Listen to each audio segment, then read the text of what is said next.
الحمد لله الذي خلق الموت والحياة ليبلوكم أيكم أحسن عملا وهو العزيز الغفور. أشهد أن لا إله إلا الله وحده لا شريك له وأشهد أن محمدا عبده ورسوله. اللهم صل وسلم وبارك على سيدنا محمد وعلى آله وصحبه أجمعين. قال الله تعالى في القرآن الكريم: أعوذ بالله من الشيطان الرجيم. بسم الله الرحمن الرحيم. ولنبلونكم بشيء من الخوف والجوع ونقص من الأموال والأنفس والثمرات وبشر الصابرين الذين إذا أصابتهم مصيبة قالوا إنا لله وإنا إليه راجعون. وقال رسول الله صلى الله عليه وسلم: من فر بدينه من أرض إلى الأرض استوجب له الجنة ولو كان شبرا وكان رفيقا بإبراهيم ومحمد صلى الله عليه وسلم. Sadaqallahul azim wa sadaqa rasulul karim. Yang Tuhan muliakan Bapak Imam, para alim ulama, guru-guru Tuan Madum, para orang tua kami, tokoh-tokoh masyarakat, Bapak Kesyik, Doha Bet, Doha Lapan, Doha Pakat, Doha Adat, Bapak dan Ibu-ibu sidang jemaah subuh yang dirahmati Allah Subhanahu wa taala. Kita bersyukur lagi dan lagi kepada Allah Subhanahu wa taala yang masih memberikan kita kesempatan untuk terus menerus sujud kepadanya, taat kepada perintahnya dan ikut sunnah Rasulullah SAW. Salam dan salam kepada junjungan kita Nabi Muhammad SAW yang telah membina kita selaku umatnya sehingga kita menjadi insan yang beriman, yang bertakwa, yang berilmu pengetahuan serta berakhlak yang mulia. Sidang jemaah subuh yang dirahmati Allah Subhanahu wa taala, semakin hari semakin terasa dalam bulan ini bahwa betapa tambah banyak korban meninggal dunia asbab musibah yang Allah berikan melalui satu penyakit yang tak nampak kita lihat tapi gejalanya kelihatan. Dan kalau sudah masuk penyakit itu ke dalam tubuh sangat sulit disembuhkan, kecuali kalau masih di luar kita atasi dengan beberapa hal. Kadang dengan wudhu saja hilang dia, apalagi pakai sabun deterjen.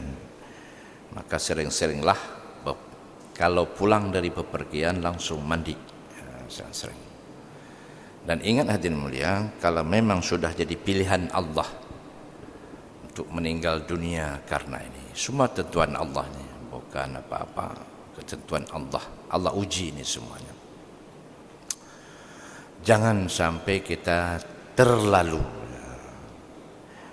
apa? Terlalu panik, terlalu sedih sehingga kita langgari nasihat-nasihat para ahli. Ini kejadian di Sulawesi, hadirin mulia. Ada teman anak saya di kampungnya lah, maka saya berani menyampaikan di sini karena memang seperti itulah kejadian. Kena satu orang warga kampungnya dibawa rumah sakit karena sudah masuk ke dalam penyakit itu tak bisa diatasi sehingga meninggal dunia. Oleh dokter langsung dibungkus dengan plastik yang steril, itu jadi kain kafan juga, lalu disuruh kuburkan terus. Maka keluarga berontak, tidak boleh, harus bawa pulang dulu ke rumah. Dokter mengatakan, oke, bisa enggak tanggung jawab, jangan sampai ada yang membuka ini. Pertama dikatakan ya rupanya sampai ke rumah lebih parah lagi, meraung-raung dan minta dilihat. Inilah bahayanya. Maka begitu dibuka, dokter sudah marah-marah, tidak dipeduli. maka jadilah musibah, satu kampung harus dikarantinakan dan kena beberapa orang lagi korban. Nah, ini perlu disampaikan supaya kalaulah mudah-mudahan jangan Aceh ada orang baru pulang dari Surabaya satu meninggal, kemarin ada satu lagi, ada berapa orang di karantina, ada yang keluar lari dia. Nah, ini bahaya juga. Iplung hai pati, tantang lagi penjara, padahal bukan diobatin. Nah, ibarat orang lari dari penjara, sehingga kena dokter lain kan nggak tahu dia, periksa dia, kak kenang dokter lain.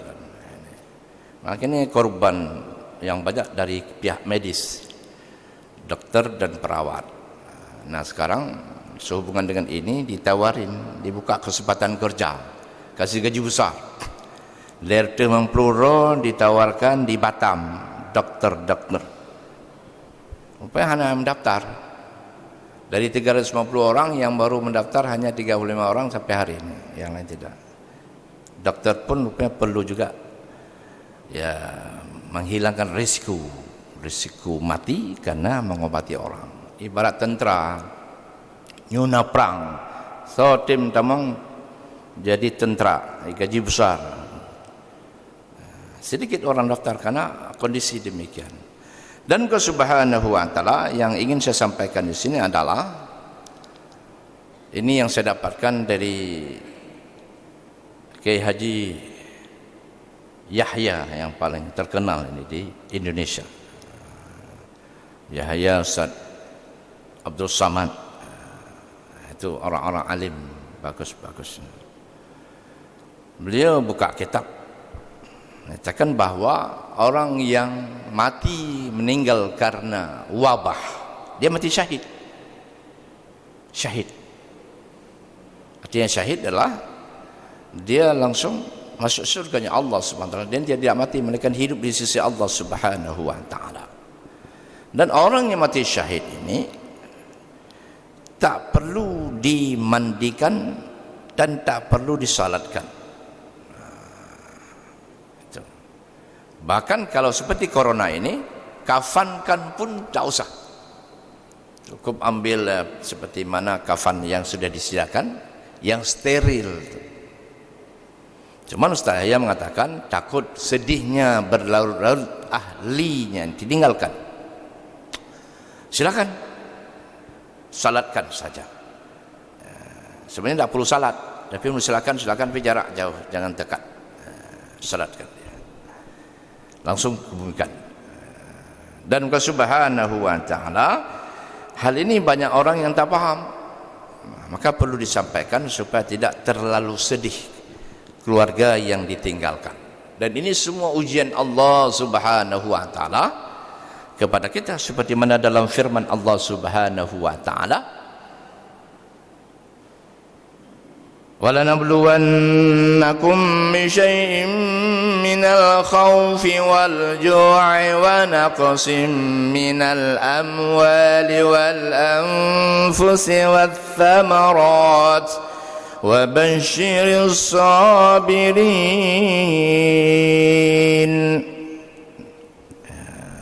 Kami uji dengan sedikit ujian ini. Kami uji kamu dengan sedikit rasa takut pertama, khauf. Ini tak banyak ujian, sedikit. Wa nabluwannakum bi syai'in minal khauf, dengan rasa takut. Wal ju' dengan lapar. Wa naqsim minal amwal, kurang harta. Wal anfus, hilang nyawa. Wal thamarat, hilang buah-buahan, berkurang buah-buahan. Wa basyiris sabirin, dan berilah kabar gembira kepada orang yang sabar. Jadi orang-orang sabar itu siapa? Alladzina idza asabathum musibah, itu orang-orang yang apabila tertimpa satu musibah, Qalu, mereka berkata, inna lillahi wa inna ilaihi raji'un. Sesungguhnya kami datang daripada Allah Subhanahu wa taala dan juga kembali kepada Allah Subhanahu wa taala. Nah, Allah Subhanahu wa taala, orang-orang yang seperti inilah orang yang mendapatkan rahmat Allah Subhanahu wa taala, disayang oleh Allah Subhanahu wa taala.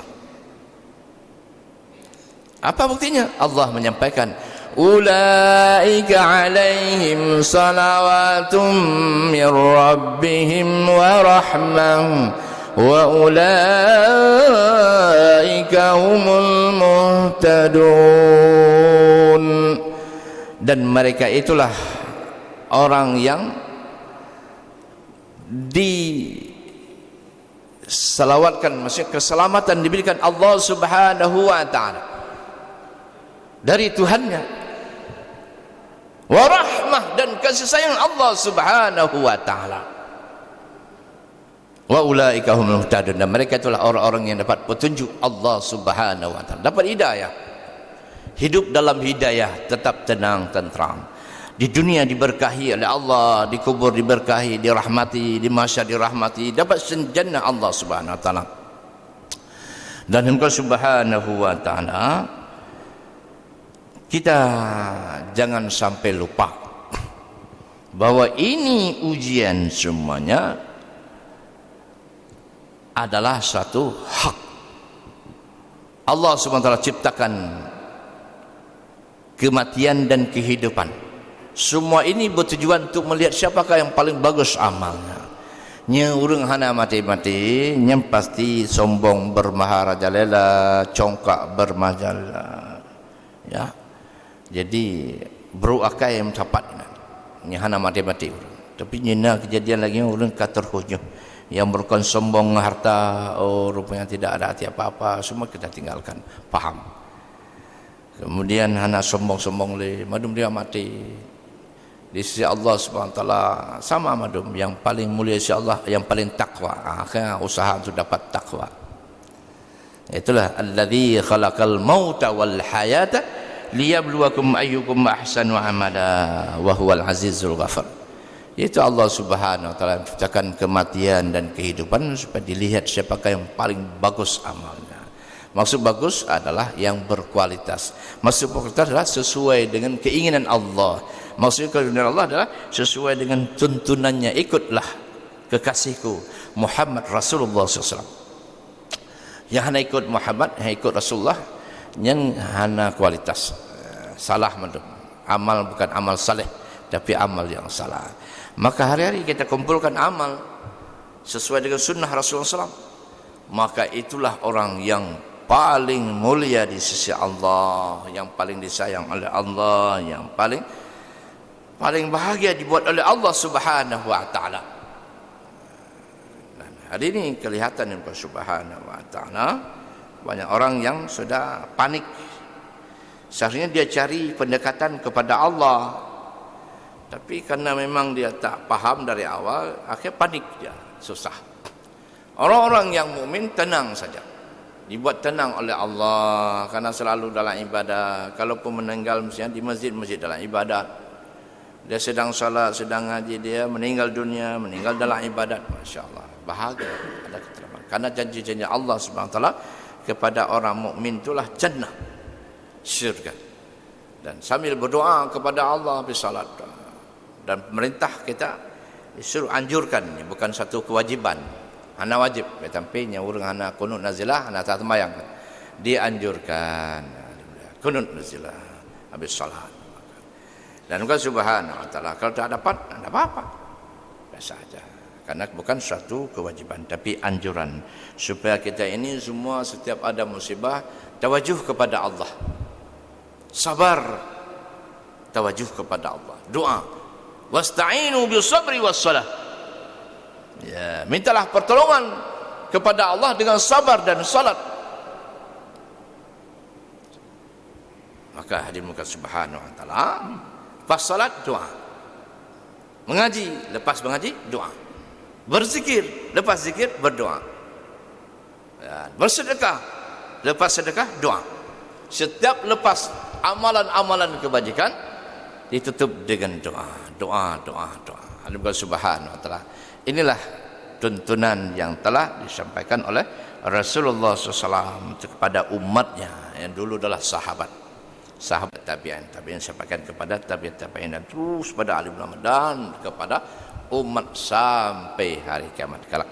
Mudah-mudahan kita hari ini subhanahu wa ta'ala dapat terima ujian ini dengan penuh kesabaran sambil kita tingkatkan keimanan dan amal saleh kita kepada Allah. Semoga Allah cepatkan selesai masalah ini dan sambil mengikuti tertib dari para ahlinya. Ikuti ahlinya.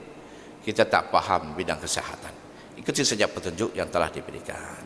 Tapi hati-hati, jangan ikuti petunjuk yang bukan ahlinya. Dan lebih bagus lagi adalah dia ahli kesehatan, ahli agama. Ini lagi bagus, karena dia tetap connect dengan Allah. Ini di Malaysia banyak yang seperti itu. Satu contoh, orang berubat, maka dia katakan, Pak Cik, ini saya mengusahakan mengobati Pak Cik, tapi yang menyembuhkan adalah Allah subhanahu wa ta'ala. Banyak doa ya. Ini saya mengobati, ikuti tertib makan obat, istirahat yang benar, makan obat yang benar, makan yang benar, lalu munajat kepada Allah. Semua di sana ketentuan. Luar biasa ini. Tapi kalau sempat sebaliknya, Tuan Dokter sembuhkanlah saya, sembuhkanlah. Ini bahaya sekali. Ini lari ke syirik. Makhluk tak dapat buat apa-apa tanpa izin Allah.